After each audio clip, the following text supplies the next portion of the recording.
to turn 5. Today we are going to find out if buying a 2019 Jeep Grand Cherokee Limited X was the greatest thing that has happened in the past year, or if, like the rest of 2020, it fell flat on its face. So, as you guys can see, the Jeep's behind me. And guess what else is behind me? If I'm in that Jeep, about $10,000 to $15,000 worth of other Jeep Grand Cherokees. The first one in the model lineup is a Laredo, and it starts at $32,370. And this one was high 49s. I don't remember the exact MSRP, but it's pretty close to 50. And the highest version is the Trackhawk, and that is $87,000. So this is right in the middle of the model range, and it is wonderful. Oh, I didn't see you there. Guess what? This one's 50 grand. And guess what? Its competitors are Ford Explorers and Dodge Durangos. The Dodge and the Jeep both are from the Chrysler mother of companies, and they are equal competitors, more or less. Hello! As you can see, the Jeep is the choice. I can fit in the footwell.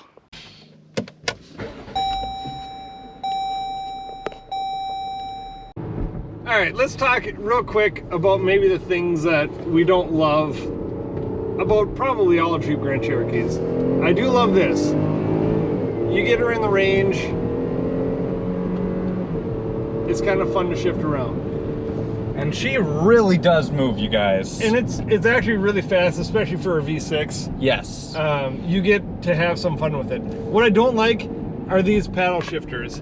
It looks, from my perspective, that the paddle shifters are big. But what's going to happen more often than not is you're either going to hit the paddle to downshift and you're going to change the radio station, or you're going to hit the paddle to upshift and turn up the volume. These paddles are about the size of, like, I don't know. Aren't they it's about like a cheese spreader. Yeah. Like the size of a cheese spreader, but really you want a butter knife. Yes. So you got to be really careful, and you got about 2 fingers of space to actually use the paddles.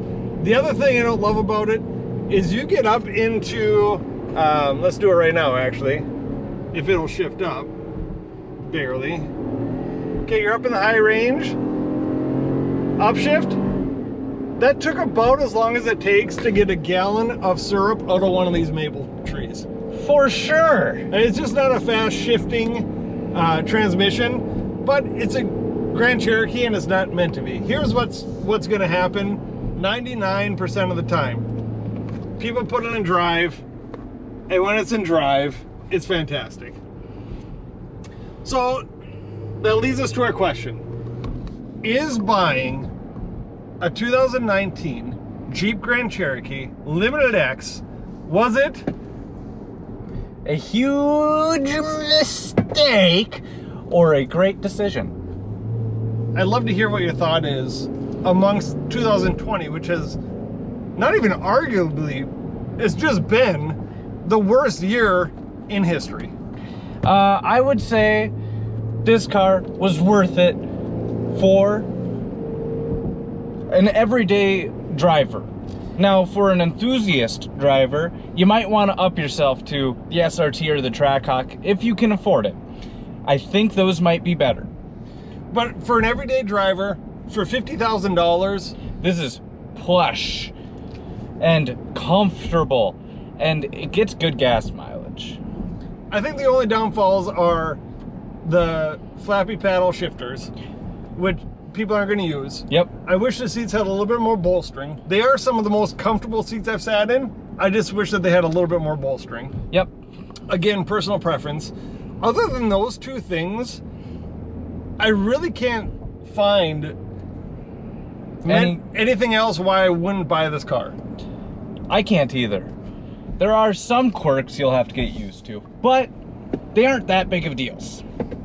So I guess as far as turn 5 goes, this was a good decision to buy. So if you're out there looking for a car, go ahead and check out a 2019 Grand Cherokee, and don't just stop at the Limited X. Maybe drive and look at a few of them to see what different options you're going to get amongst the various models. Well, if you thought this was informative or you enjoyed it, please make sure to click like and subscribe.